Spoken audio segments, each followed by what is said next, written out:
Just as a preliminary matter, I, Paul Scarlett, am serving as the host of this meeting.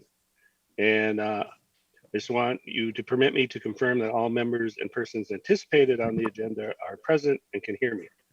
So members, when I call your name, please respond in the affirmative. So John Morgan. Yes, I can hear you. John Stevens.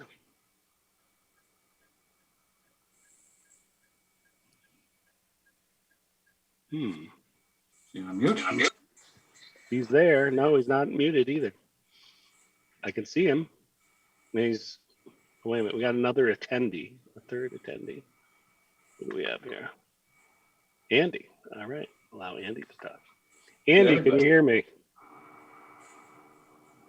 Yes, I can. Awesome. All right, we're just following the remote meeting script here. Excellent. So John Morgan could hear me. John Stevens, still no? Yeah, no, it keeps going in and out.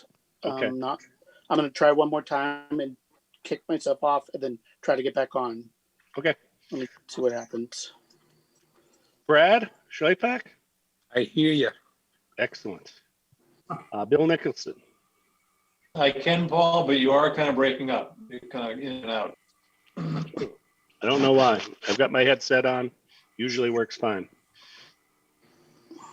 All right. So I think that is all our members, but we do have some attendees that were invited. So Paul Cornier. Present. Andy Deschaines. I'm here. Andy, do you pronounce the S in your last name? I've always wondered. I'm going to ask. I do not. You do not. So it's just Deschaines. Yep. Beg my pardon. It's all good. All right. And we also have Jeff Walsh. I'm here. Excellent. Thank you for joining us, gentlemen. Just to go on with this script that I'm supposed to speak to. This is an open meeting. It's being conducted remotely, consistent with Governor Baker's executive order of March 12, 2020, due to the state of emergency in the Commonwealth due to the outbreak of COVID. Ensuring public access does not ensure participation unless such participation is required by law. So, if we have attendees that are here that look to speak, we can accept them or not. And obviously we had 3 people that we invited here and we'll want to hear from. So please know this meeting is being recorded, and that which I'm not sure that it is. Although I do see it says GGTV, so Grafton Government TV is on, so they probably are recording it. Accordingly, please be aware that other folks may be able to see you and that you may want to take care not to screen share your computer. So without further ado, I'm going to turn it over to our chair, Bill Nicholson, and I thank you.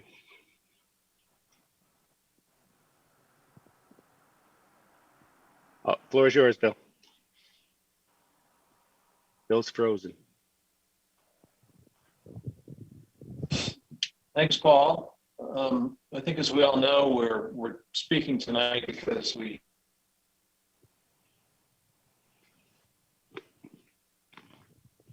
Can't hear you, Bill. with some sort of alternative to the brick. I'm not muted. Is that any better? Now you're going in and out. I wonder if I'm not getting a good signal because I'm having that trouble hearing you. Hold on a second. Is anyone else having trouble hearing me? You're fine. Yeah, Bill I keeps can hear breaking. you. I was having. He's got a bad. All right, Bill, you keep going in and out. So if you don't mind, I'll just walk us through it. So You can do it just as well. all right. What the hell is flying behind you? John. UFO. It looks like a teacup. It's flying towards your head or something. What is I'm sorry. That just struck me as funny. At any rate, we are here to meet to discuss the walkway situation. We did have Davy Trees do their preliminary report, arborist report on the tree preservation. And at a minimum, there are 4 trees that they are recommending be taken out regardless of any work that is done. They feel that those trees are in poor health and need to be removed. We did ask for some more details on how they reached that criteria, and we will be provided that. But in addition to those 4 trees, based on the engineering plans that Jeff provided us, they feel another 5 trees definitely would have to come out as part of that work. There are, and I didn't count the additional trees, but there's another probably 8 to 10 trees that they feel they need to explore further by using an air spade to look at the roots to determine whether or not any of those trees might also be impacted. I believe we have a total of somewhere 30 to 35 trees in the common. Of the ones that they are saying, the 9 that need to be removed, either for the work to put in the walkways or just because they're in really poor health, or both, it would leave us with only 1 mature tree in the common. All of the big trees are located along the pathways. And looking at some of the historical pictures, they've been there for a while. They were planted when the walkways were put in a long, long time ago. So, you know, that would obviously change the whole character of the common to remove that many trees. We all knew that there would be an impact to the trees, but we did not know that it would be of the magnitude of what Davy Trees is telling us is the situation. So we wanted to meet now to talk about alternatives. You know, what would be the least invasive approach to the walkways so that we can preserve as many trees as we can. And, you know, what can we do? You know, we know we wanted brick. We're disappointed that we can't have brick to introduce that historic material into the common beyond what's already there by the bandstand. But are there other ways that we could still have some brick? One of the things we talked about, well, we didn't really have a meeting. I guess we didn't talk about it, but individually, I know people have brought up to me, you know, could we do something with the entrances? We know we're going to be putting in the archways and having the lights there. Could we do something to dress up the entranceways so that we at least have that brick element? So that's kind of where we're at. Jeff, does that get you up to speed? I know you heard some of our meeting last time, so I think you probably are aware. Can you define mature trees before we go any further? What is it a caliper? Is it an age? Is it age and caliper? They were measuring the size of the trees, and basically, The big I don't ones. think there would be anything left that is more than 30 inches or more in circumference. Yeah, I think it'd be even smaller than that. Probably nothing more. Yeah, I think, than- yes, I think the next ones down are significantly smaller, but you know, all the trees that are 30 inches of circumference or more are the ones that would go out, save one, which is in the corner of the common closest to the townhouse. There's one big tree there that isn't close to the walkway that wouldn't be impacted. All the rest of the large trees are situated alongside the walkways. We already lost one big tree over the winter. So Jeff, you did hear much of the discussion that we had with Bill Sendrup from Davy Resources. Yes, Paul, I heard the entire meeting. For whatever reason, nobody could hear me, but at least I was glad to be able to monitor the meeting. I was a little lost because I did not have the sketch from Davy Tree, and thank you for providing that to me. I spent a little time this afternoon looking at that and getting an better understanding of the situation and what was discussed last Thursday night. So I feel I'm up to speed. What I might offer, before we jump too deep into what do we do next, is with respect to not the trees marked in red that are recommended to come down regardless, but the trees marked in orange, the trees that are cited to recommended to be removed because of the construction project. I'd be interested in knowing what the reason would be for having to remove those trees. In other words, is it because of deeper excavation to install the electrical conduits, which would be about 3.5 feet in the ground?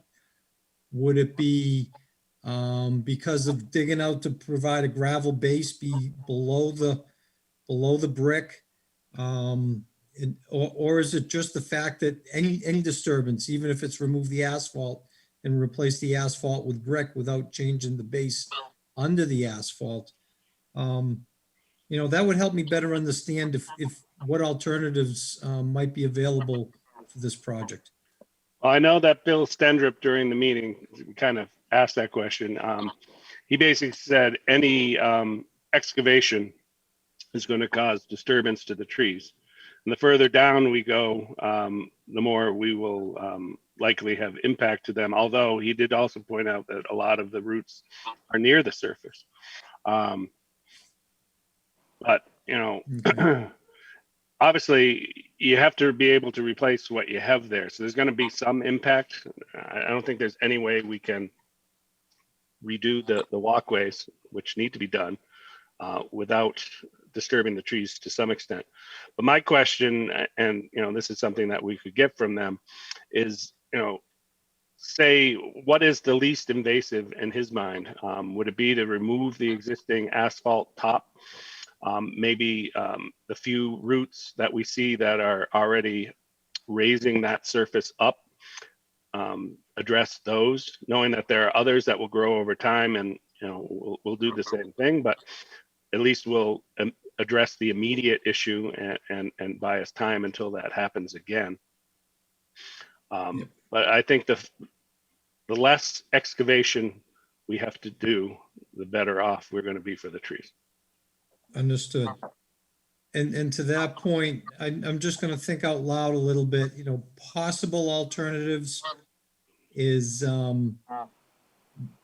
we attempted to reroute the electric. We rerouted the branch lines, but nevertheless, there's the main line that's going to be going from overhead to underground. It only makes sense to get the electrical distribution panel near the center of the common and then branch out from there. But maybe there's a possibility of putting the circuit panels and everything somewhere else other than where they're proposed now in the center of the common. With respect to the walkways, if we knew what kind of a base was under the existing bituminous, that might help understand whether the asphalt could be removed. Obviously some touch-up work to the gravel base and regrading, and then lastly, perhaps build a brick walkway on the existing gravel base. Pretty minimal disturbance compared to digging out a foot to a foot and a half of material to put in a new gravel base. Right.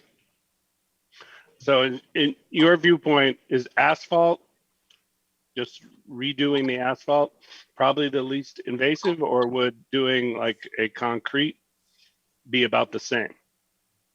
To me, removing the existing asphalt and replacing it with either another asphalt sidewalk or a concrete sidewalk or even a brick sidewalk, that's all about the same amount of disturbance. The next step, as far as being more intrusive, would be to remove the asphalt and the gravel and whatever's under the existing sidewalk and building a good gravel base. And that's what's currently on the plans. So if we didn't do that and just did the other, how far would we have to go down? Because right now it's 3.5 feet, right? Well, the 3.5 feet is for the electrical conduit, Paul. And my thinking is again, we've got to talk about where the conduits are going to run and how many trees are they going to impact, are the conduits going to impact. But, I'd like to focus on the sidewalk right now, which the deepest excavation would be to replace the gravel base. So you're going down the thickness of the brick, some leveling material under that, and then the gravel base. Rough numbers, 1.25 foot, 1.5 feet. So, Jeff, this is John Morgan. The electrical work that you're speaking of, that is running underneath the pathways, is that for the lighting for the walkways, or what is that for? There's two different sets of conduits, if you will, John. The first is to bring underground power from the light pole where the power enters the common at the north end of the common. Yeah. To bring it underground to the electric distribution panel that's proposed to be located essentially in the same place as it is now, in the middle of the common. And then once the power comes out of that distribution panel, it's to feed the lights. So, I mean, if the distribution panel was located, let's say, somewhere near the bandstand, then would we be looking at running the conduit more underneath the pathways, but more in the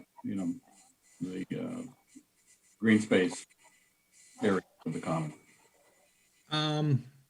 The last go around with the plans, we did just that with the branch circuits, the circuits that come out of the panel and go to the lights. We went through the green spaces. I took another look at the plans today and looking at the tree canopies and so forth. I felt that if we wanted to take a long route around the west side of the common, we might better avoid the drip lines of the trees.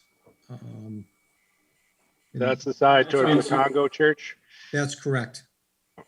Yeah, so I mean, sort of where I'm going, Jeff, is if, it appears that, that in order to have the least impact on the mature trees that are aside of the pathways, we really need to keep any sort of excavation on those existing pathways to a bare minimum. So And it's not just the pathways, John. It's my understanding it's anything within the drip line of the trees. And those drip lines are shown out on at least a couple of the pages of the plans. I know they're on the existing conditions. Right, because the roots go in all directions, basically. That's Right. right. yeah, I mean, the further we are away from the pathways, the better it seems. Like if we had the electrical junction box on the backside of the bandstand, for instance. Well, I'm even thinking if maybe we put it in it would be nice to have it near the bandstand because that's where your biggest use of power is. But nevertheless, I can't speak for the electrical engineer, but maybe it could be placed somewhere else. And then we've got to be careful with the route of all the branch circuits so that the conduits again are run with minimal disturbance to the drip lines of the trees.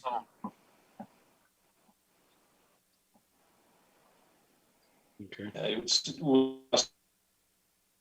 it out by the church, by that entrance. Billy, There are any large trees. Would it I only caught part of what you said, Bill. Something about the Congo Church. by entrance towards the congregational trees, by that entrance? For the junction box, you mean? Yeah. The power's coming in from the north end of the common, so ideally it would be nice to work in the direction toward the north end of the common. Which is down, which is by the country store. That's correct. So maybe you could have it right there as enters the common there, have the junction box there. But what about for like, I know Grafton Cable, and they're recording this, so maybe if they're paying attention, they can weigh in on it.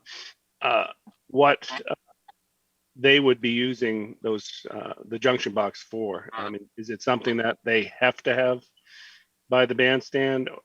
You know, if we moved it that far away, would that cause issues? It very well could. I'm not sure of all the equipment. I know that aside from the electrical control panel, there's an irrigation control panel. There's the equipment for, I believe, the access television. Again, it's best if centrally located near the bandstand. But I'm trying to think of potential alternatives. And then from there, we start talking to whomever we have to see if there's pluses and minuses or if it's even doable. For example, Shepherd Engineering won on the locations as well as Grafton Access TV, about the locations of these boxes. Davy Tree about, you know, what can we do to move this project along and get as many of the improvements done as we want. In other words, what is in fact the true problem, which again, Paul, from what I understand from you is any work within the drip lines. So again, I'm just kind of thinking out loud. I don't think I'm coming up with solutions just yet, but I'm That's trying right. to broach any ideas of which way we might be able to proceed. I'm still wondering because a side of the bandstand could be considered on the north side. And there aren't that many trees on that side of the bandstand. So might that make a good location for that box where it's still in the vicinity of the center? You know, certainly near the bandstand where most things would be filmed, I would imagine. Right. It very well might. Bear with me. I'm going to grab the plan, which I got over here.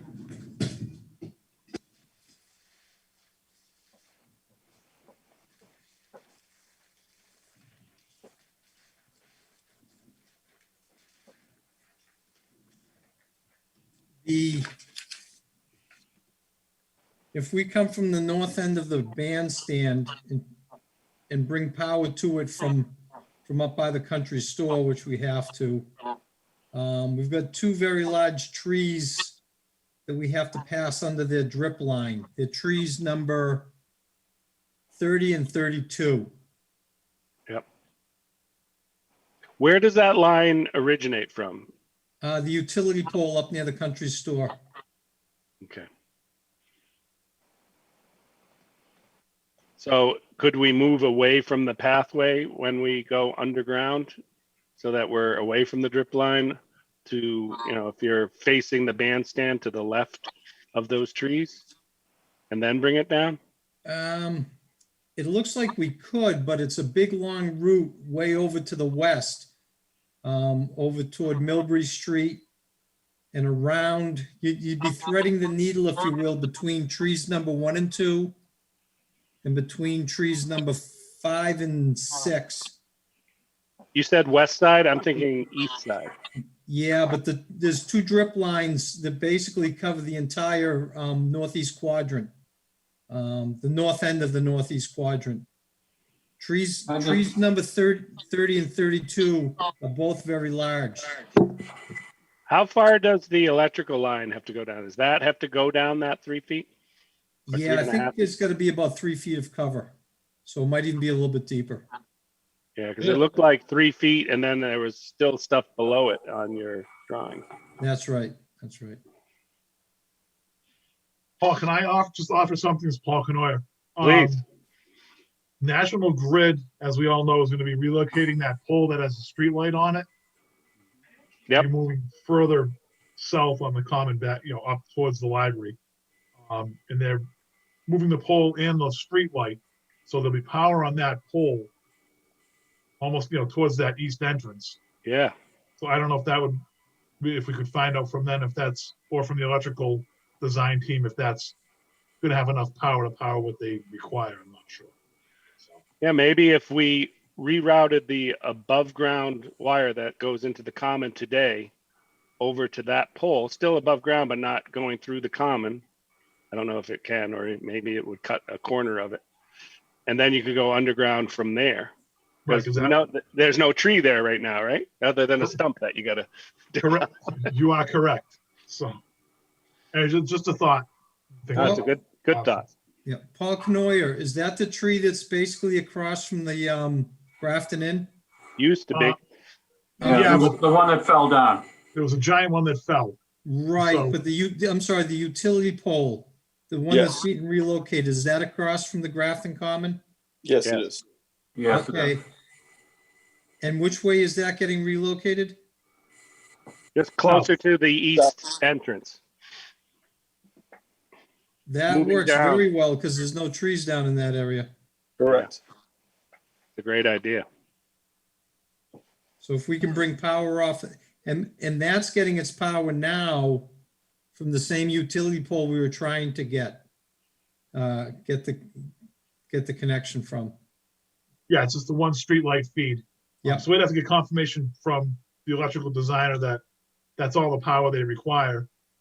And then from National Grid, just whatever their answer would be. Yeah, I think the electrical engineer would have to talk to National Grid, or maybe even you could ask National Grid if we can take power off of that for I'll see if I can see what amp service you have here, but I'm thinking probably need a couple hundred amps. I'm just guessing. I'm not sure what the plans call for. But that Andy, did they indicate whether they were going to put a new wire up or just, splice into the existing? Do we know? They did not say, no. They just said that they were moving the pole. They didn't really talk about the details. When is that slated to happen? Don't know. So if that was to address bringing power from National Grid to this distribution panel, now we still got to get it from the distribution panel out to all the other lights on the common. Which you already had a plan for that avoided most of the trees, right? Well, we did until we got Davies' report. I'm seeing, they've got some of those blue. I've got a feeling some of those blues might be marked that way because of work on one side of the trees for the sidewalk and possibly work on the other side. for the, If we had to electric- lose electric trees, department. Jeff, though, those are the smaller trees. Yeah. I Right. have no idea if we have to move them, but Yeah. the point is,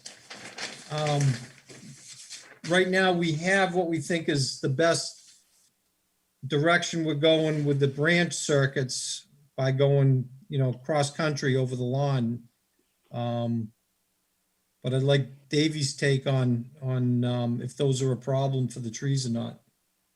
Yeah, until they do their air spading, they're not really going to know on those. But the point I'm trying to make is, even if we do lose those trees, they're the smaller trees. They're not the big mature trees that are along the walkways. Okay, Makes it more Well- palatable. gotcha. I'm seeing trees like 26, 28, 29. So let me see how big those are. Yeah, 26 is 4-inch, 28 is 4-inch, 29 is 4-inch. Okay, I got you. 19 and 20. 4-inch, 11-inch. No. And then 32, 33, and 34. I know at least one of those is large. 32 is large. 34 is about 23-inch. That's a good size tree. Between 33 and 34, they kind of make a big block to get anything through without disturbing their canopy, their root systems, if the root systems are under the canopies. Right. I think we were all, we knew that there was going to be impact to the trees. There's no way we can do this project without impact to the trees. But to the extent we can minimize it and preserve as many of the mature trees that we can is really the goal. Gotcha. All right. So I know I just authorized your payment for task 2, Thank you. Jeff. So, Thank you. I know this is all additional expense. I just do you have any idea what we'd be talking about ballpark? I certainly won't hold you to anything, but how much more this investigation? Paul, that would be like putting a blindfold on and throwing a dart at, not at a dartboard, but a wall. Right. I right now we're trying to define scope, and once I have a scope defined, Yeah. I'm able to put hours to it and then cost. All right. All I'm going to do for now is just, track our time. And we could work on an hourly rate basis. Obviously, I don't want to spend any more money or time on it than necessary. I know the sensitivity with the budget. Yeah. But nevertheless, you are right. We've fulfilled our scope of work and Except for here the we are. construction piece, we still have that. Yeah, except for the construction, that is correct. Yeah. Andy, what are your thoughts? I think we're on the right track to try and see if we can move that power to a different location. I agree. It still sounds like it's problematic to get power everywhere it needs to go. But I do think it's a good idea to talk to Davey about, what's the minimum, what kind of impact are we looking at, and what's the minimum we can do if we, like you said, if we replace asphalt with asphalt, I think it's worth having that conversation. They gave us the worst case scenario, right? So now we have to talk about what's the next version. Yeah, agreed. All right.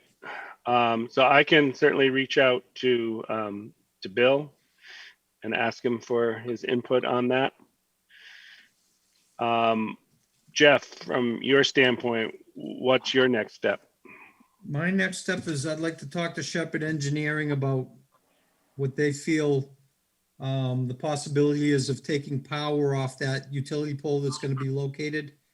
And if I could ask of Paul Canoyer if he could do the same thing on his end with National Grid.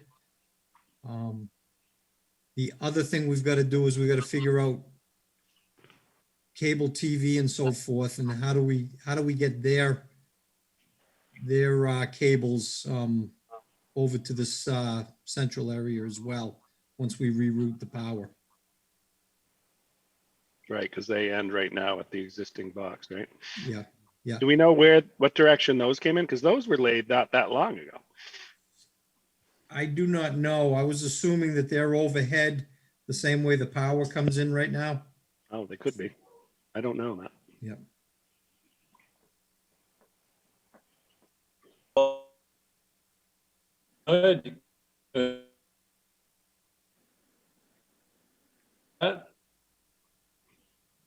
You're breaking up, Bill. Yeah, get a bad connection. I was just wondering if Paul Canoyer had any idea about that. I don't, but I would guess overhead, just only because it's the fiber that we've run all around town, the different town buildings, and Right. there was no buried conduit, so every building that didn't have buried conduit, Okay. they ran it overhead, so I would guess that. But while I'm speaking, the only other thing I would like to offer, just the 4 trees that they said need to come down, we really should consider that those need to come down. And as we're trying to reroute things around other stuff, we should look at that and say, well, those are coming down anyway, so they're not going to be in our way. What do we do? Because once they say they need to come down, which now it's part of a public record, we're obliged to take them down. Right. Well, we have time to do it till we have funding available and everything else. We are obliged to take them down once we're made aware of it just by state law. Got it. So, And we Well, need I mean, to have a public hearing too if we are going to take down trees. I think you had mentioned that before. no, if the certified arborist deems them a hazard, it's not required. Okay. So, So the question that we had for Davey was whether, they did assessment based on the brick walkways going in and the impact of the trees by doing the brick walkways. So we asked them to look at whether or not, if we didn't do brick walkways, what would be the impact to the trees? So we got to get clarification from them as to if we change the scope of the pathways, do any or all of those trees that they've marked that should come down still need to come down? So we have to get that assessment from them. Right, and they would need to understand where the power lines are gonna go too, but I mean, we can intuitively know if we came in from that east side, because that big tree being gone now, there's really not a lot blocking our way though. And So we need to just- Jeff, I had a quick question for you. On the lampposts, is there flexibility in their location if the trees become a tree becomes an issue? Oh, I think so, John. I think so. I don't see why there couldn't even be, fine tuning of the locations as field changes during construction. As long as the posts are moved, in theory, the posts are installed once. If the new location's chosen, before conduits are run to it and before the base is in, I don't see an issue with that.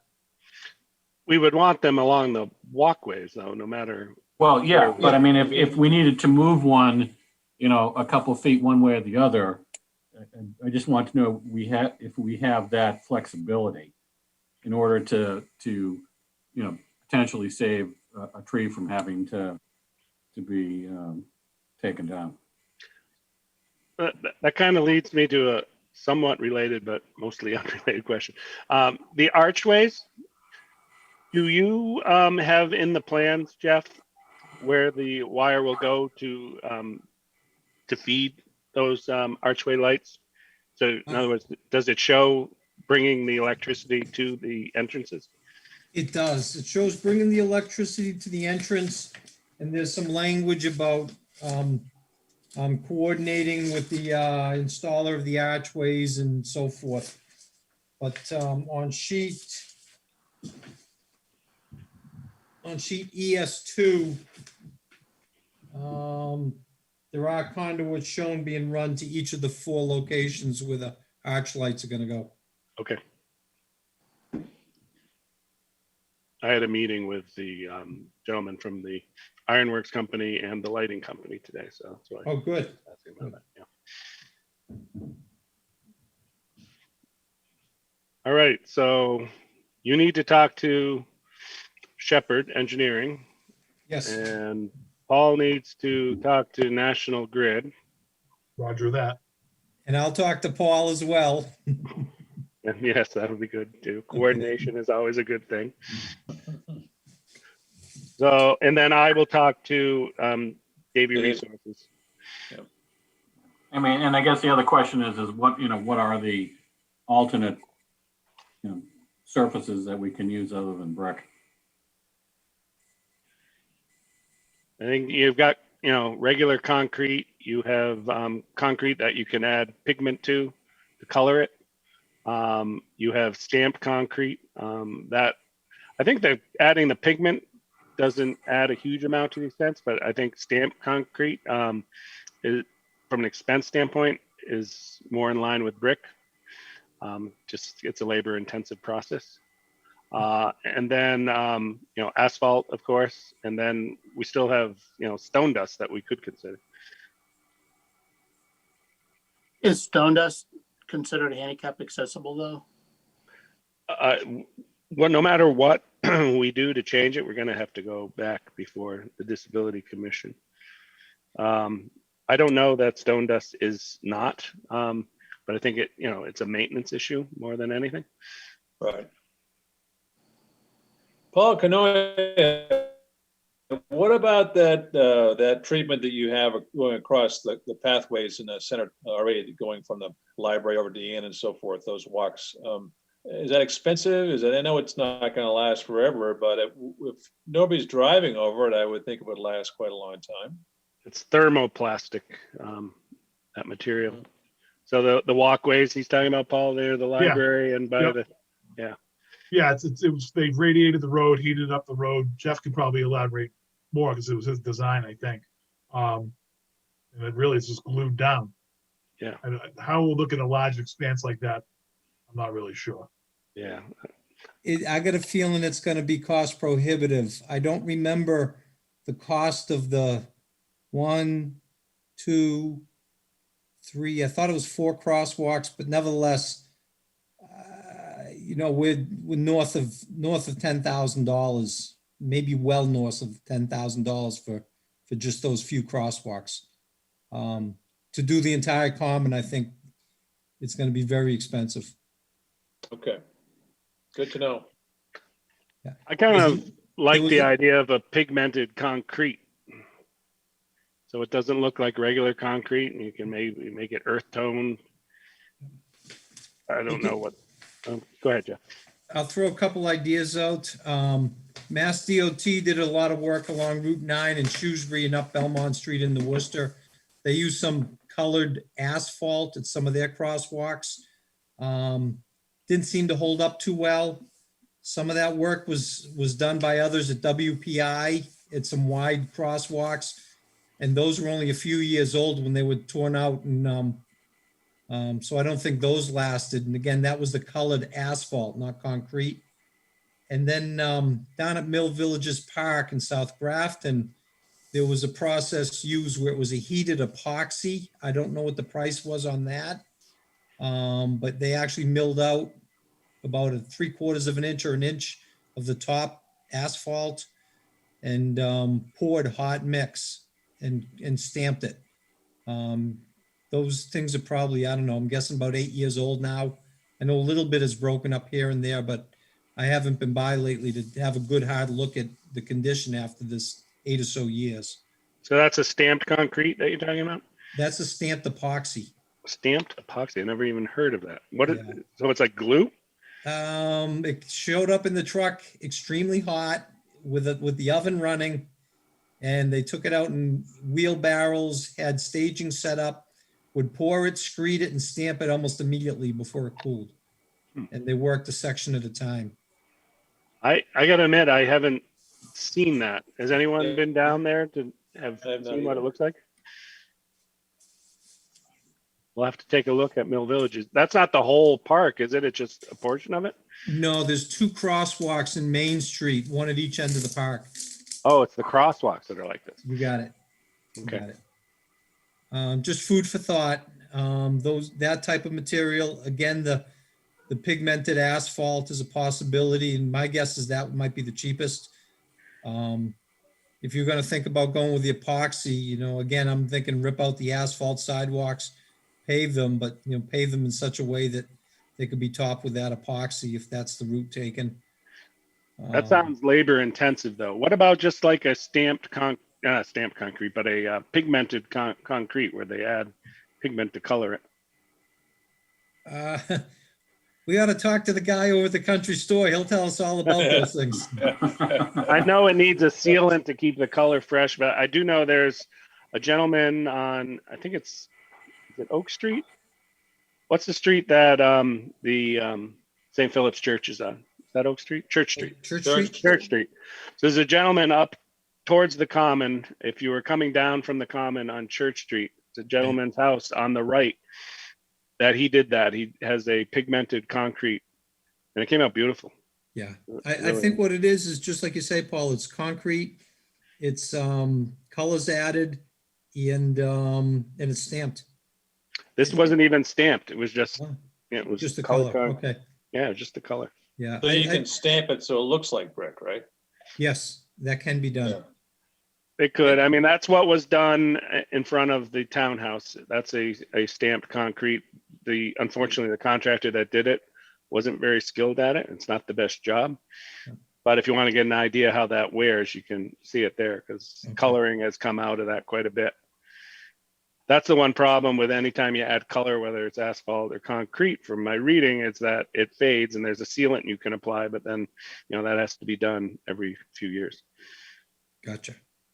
Does concrete not require the same level or the depth of prep underneath that brick would require? It essentially requires about the same. No matter whether it's concrete, brick, or asphalt, you want a good solid gravel base under it. So then what are we gaining by giving up the brick? Yeah, that doesn't sound like anything. It's all a matter of whether we want to replace the base that's under the existing asphalt. So if So, we- and that leads me to something I wanted to at least bring up tonight, is that if we thought the path to proceed would be to replace just the surface of the walks and go with the existing base, we'd want to know what the base is. And the way we would probably find that out is bring in, maybe somebody who's got a coring machine and can core through the asphalt. And we can take, some auger samples of the material below it to see if it's a good quality gravel, or if perhaps they just paved over the terrible glacial till that's up in the common. And, or if, is the gravel 2 inches thick, 3 inches thick, which isn't gonna help us much? Or did they actually put a good gravel base in and we can work with it? When I say good gravel base, I'm saying 8 inches or more in thickness. So is that anything we have capability within town of doing, Paul? No?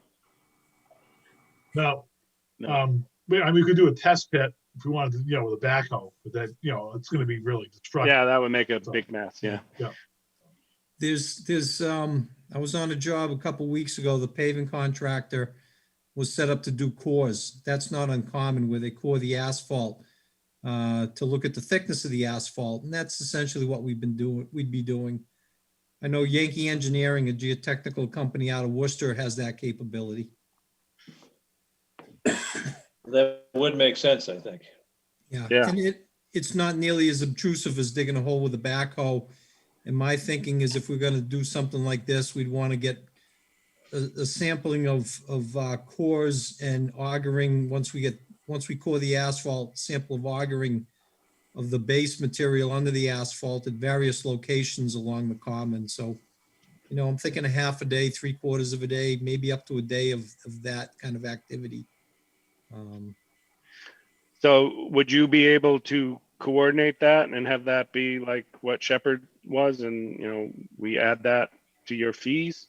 I could. I wouldn't want to spend the money unless we think we want to explore this, but I think it would be money well spent if we think we've got a project and if replacing just the surface material on the walkway and some fine tuning of the grade is a viable alternative, and saving those orange trees.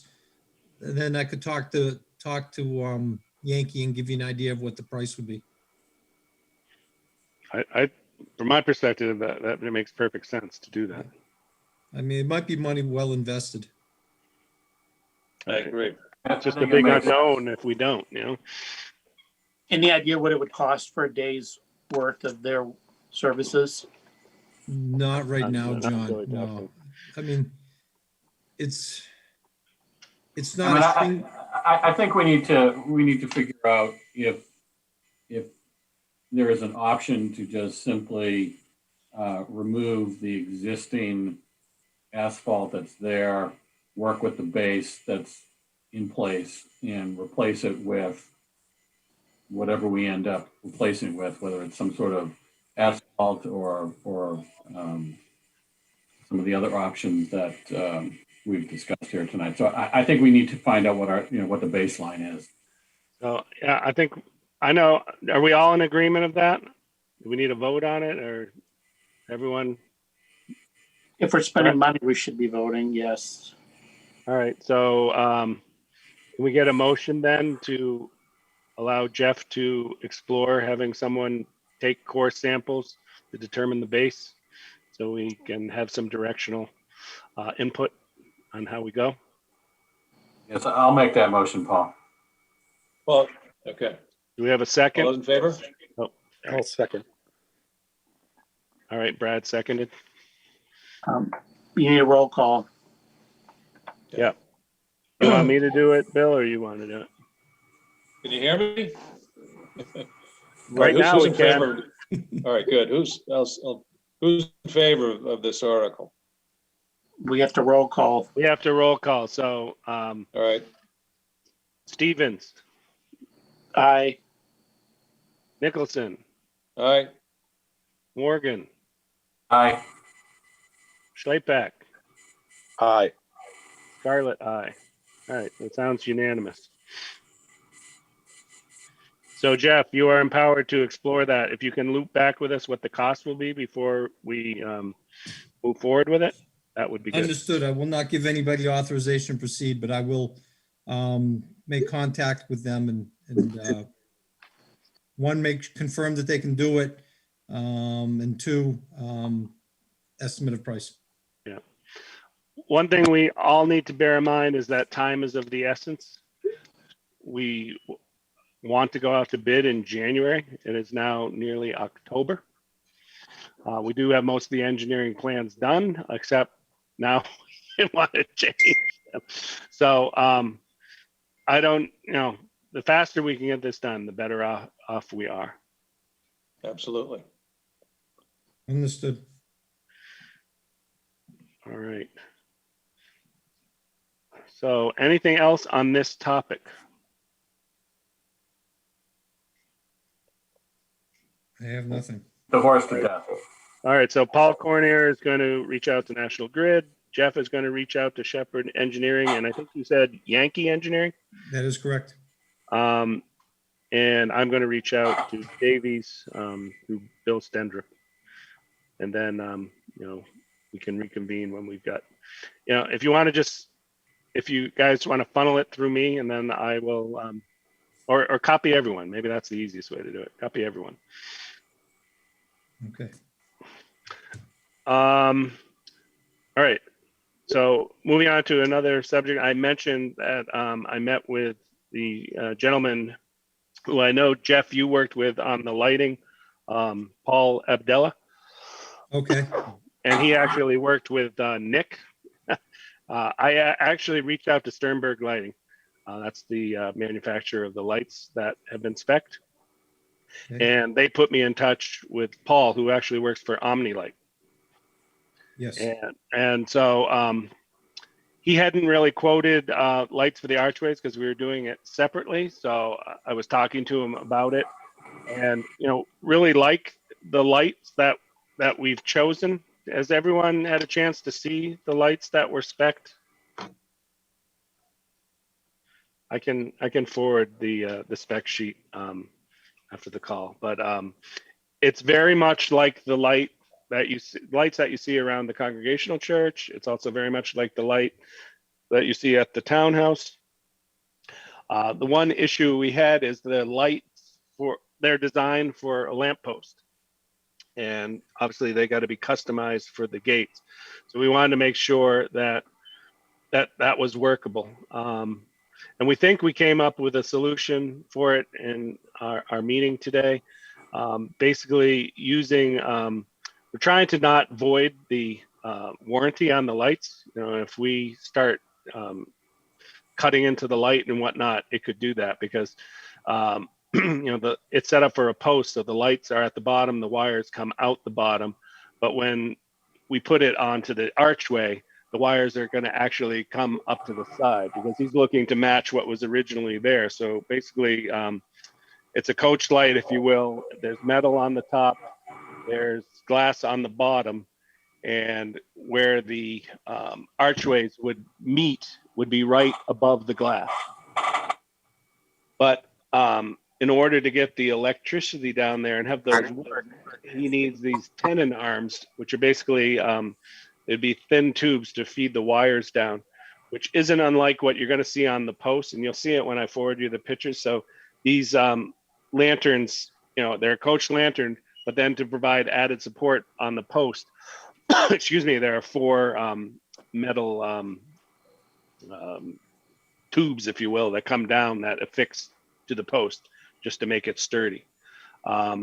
We won't need those when you're hanging it, but these tenon arms will kind of be similar to that, going up the side of it, one on either side. One would feed the wire, the other one would be purely decorative, just because it would look odd to have one on one side. So that's just a preliminary idea. I know that Paul Abdella is going to be sending the CAD/CAM blueprints to Ron Mott at Mott ironworks so that he can get a better look at it. But that it appears feasible, and the light is essentially. I think we said it's. I want to say it's 32 inches tall, or maybe 42. It's 42 inches tall. So 21 inches of it would hang below the top of the archway. 21 inches would be above, which in the only representation we have of the original archways, which is a pen and ink drawing, that's exactly how it looked. I just wanted to give you guys that info working on that. Obviously, there'll still need to be coordination with the electrician when we get to it, but to get him working, we're probably going to want him, if we're going to do this separate, to get him up and running sooner rather than later, because he's got to construct it and then be ready when the project gets to that point for him to actually install them. How much time does he need to build them? We didn't talk time frame. At this point, there's plenty of time, obviously. Right. And, the price may be a little bit different with the additional work over what he had originally visioned, but he didn't think it was going to be anything significant. We looked at other lights to see if they would work more easily, but they didn't have any other light that looked that matched as well, that looked as historic. They had some coach lanterns, but they looked more English style. They were more squat. Really trying to keep with something, we want, I would think, to match what we're putting in for the lamp post, just for the aesthetics of it. So I'll forward that spec chart so you guys can see the light. It's a small picture, but it gives you an idea in it.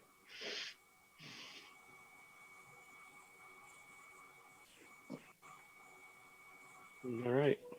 Did we have anything else we needed to go over? I don't think so, Paul. All right. Someone want to motion to adjourn then, or do we want to chat? We're being recorded though, so just Move to adjourn. we have a motion. I'll second that. Say that again, John. You can keep the discussion going, but they'll just, the cable will cut off. All right. You can keep the Zoom going. All right. So we have a motion from John Stevens to adjourn. Do we have a second? A second. That's Bill. Second. All those in favor? Aye. Actually, by roll call. Stevens. Nichols. Aye. Nicholson. Aye. Morgan. Aye. Schleipach. Hi. Scarlett. Aye. All right.